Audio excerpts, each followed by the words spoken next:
Wayne Gray, a practicing firefighter, goes into the desert in the nighttime to practice for his practical exam the following day.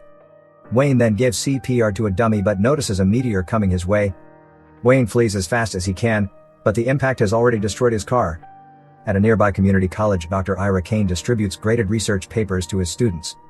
Meanwhile, a call about the meteor crash is received by Harry, a science professor. Ira comes in and invites Harry to lunch. Instead of eating, Harry drives Ira to the meteor crash site. At the site, Harry displays the sheriff his ID and claims to be the official member of the U.S. Geological Survey. Ira and Harry question Wayne about the crash.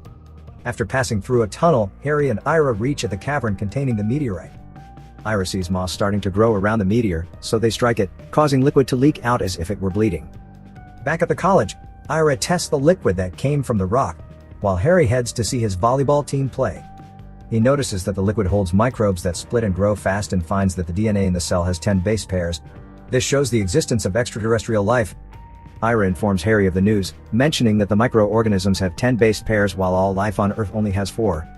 This implies that the microbes are aliens, which roused Harry's interest.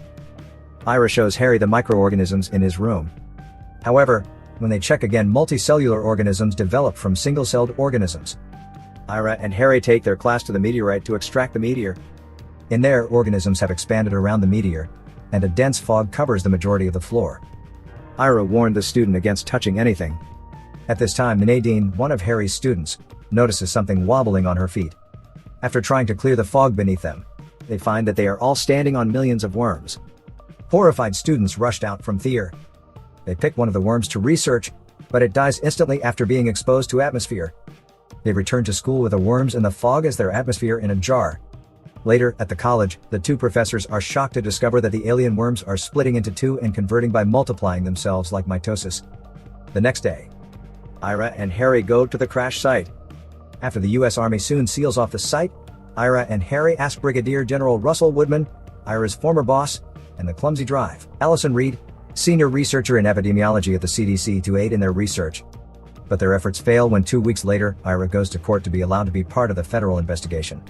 When Allison questions him as a witness, he reveals that he was discharged from the Army in the summer of 1997 after an experiment in May of that year, in which he developed an anthrax vaccine and administered it to nearly 140,000 soldiers. This resulted in terrible consequences, which led to his dismissal from his position as a top-level researcher at USM Riot. Upon returning to the lab, Ira and Harry discover that Woodman has stolen their research, forcing them to infiltrate the base in disguise to get another meteor sample. They are shocked and surprised to see how much the surroundings have evolved there. The location now has a fully formed environment teeming with alien life. They delight in the spectacle of life, but are taken aback when one critter is eaten by another. When Harry is about to grab one, a much larger alien jumps on it and eats it. Allison is notified to check the surveillance monitor. Unbeknownst to them, the location has a mic, allowing Allison to listen to them from the control station. Allison and the security personnel enter, threatening them with arrest for trespassing. Ira claims that they first robbed their documents, which Allison is unaware of. When Ira claims that her army partner did it, a fly-like alien tears Harry's jacket open and enters. Allison instructs Ira to increase the oxygen level in order to kill the fly. However, it gets into Harry's buttocks. They then rush Harry to the surgery room inside the facility. They notice the creature on his leg, but it quickly ascends to Harry's rectum. The doctor recommends using forceps to remove the insect from Harry. Harry objects at first, but when Ira and Allison force him to flip, there is nothing Harry can do but comply. After a short while, the doctor removes the insect from his body.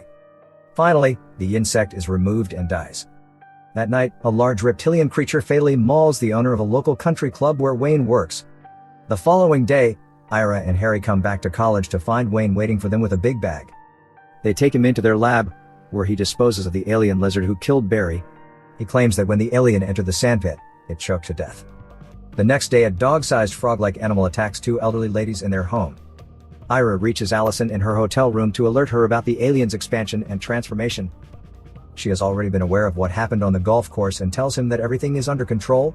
However, he says that they must kill the aliens while they can. While they're having breakfast, they overheard police radio reports of an animal attack. They follow the cops to look into the animal attack. They inspect the inside to see where the monster came from. Meanwhile, Wayne calls them and informs them that there are several enormous aliens that like dragons struggling in the atmosphere in the area behind the home. Harry notes that the entire region is built on top of mining tunnels and caves leading to the meteor site. One of the creatures awakens suddenly and throws an egg sac before dying. Another dragon-like creature is being born to the alien. This one can take in oxygen, and with the birth of the first alien capable of breathing oxygen, Ira, Harry, and immediately follow the alien as it goes to the shopping complex. This one can take in oxygen, and with the birth of the first alien capable of breathing oxygen, Ira, Harry, and immediately follow the alien as it goes to the shopping complex. The three realize they're in big trouble now. As the alien terrorizes the building, the shoppers flee in fear. When the trio arrives, they grab shotguns from a store in order to take on the creature. The alien is then noticed abducting a shoplifter. When Wayne notices a microphone in the hall, he begins making bird sounds in the hopes of attracting the alien. The alien appears to be drawn to it, the dragon returns to them, and Harry immediately captures the girl while Ira shoots it down. While they are applauding their work, the alien awakens, and the group shoots it again. With the media becoming increasingly aware of the alien attacks, Governor Lewis visits the site demanding answers, furious at not being informed earlier about the situation. Allison believes that the aliens will engulf the United States in 2 months, and Woodman suggests a napalm strike to destroy the meteor's contents and the surrounding town. Though Lewis opposes bombing the community, primate-like creatures suddenly attack the base and wound several members, persuading him to approve Woodman's napalm strike. Disgusted, Allison quits the CDC and joins Ira's crew. Ira later realizes that intense heat triggers the alien's DNA, and that the initial impact to Earth activated its evolution. Woodman ignores Allison's pleas and the town begins evacuating for the impending bombing strike. Looking at the positions of nitrogen and carbon on the periodic table on the back of Allison's t-shirt, Ira theorizes that selenium might be as toxic to the aliens as arsenic is to Earth's carbon life. Rather surprisingly, 2 of his dumbest students, Deke and Danny Donald, recall that selenium sulfide is the active ingredient in Head & Shoulders hair shampoo, which they decide to use against the alien organisms. Wayne procures a fire truck and fills it with the shampoo with help from Ira's college students. They then proceed to another entrance to the cavern. Meantime, Lewis shows up at the military camp to watch the show. At last, the team arrives at the cavern, but the bombings begin ahead of schedule. Ira directs Wayne to return and await his instruction to power up the hose. They then move cautiously close to the meteor, but the primates notice them. When Ira notices them, he instructs Wayne to turn on the hose. However, the explosion has already begun, throwing Ira's group's plan off track. When the flame reaches the dormant cells, it starts expanding into a massive blob-like creature that devours every living get into its path. Woodman directs his team to leave after seeing the disaster. Quickly, the alien begins to split. This will result in more huge aliens taking over the planet. To put a stop to it, the team steers the fire truck at the alien. They drive beneath it, find its hole, and then attack the alien from there. Ira and Harry approach the fire truck ladder and shoot the shampoo in it. The alien's body's response by seizing Harry and drawing him inside. Ira helps him and they flee. The creature begins to swell. A short time later, alien blows up, and the group celebrates victory. After the event, Lewis is interviewed and proudly shares in the press that they defeated the alien using locally produced shampoo. Ira rejoices in his success, but Allison teases him and they leave silently to enjoy some intimate time. The governor declares Ira, Harry, Wayne, and Allison heroes. At the end, Harry, Ira, and Wayne are seen promoting Head & Shoulders for both hair care and fighting the aliens. Movie ends.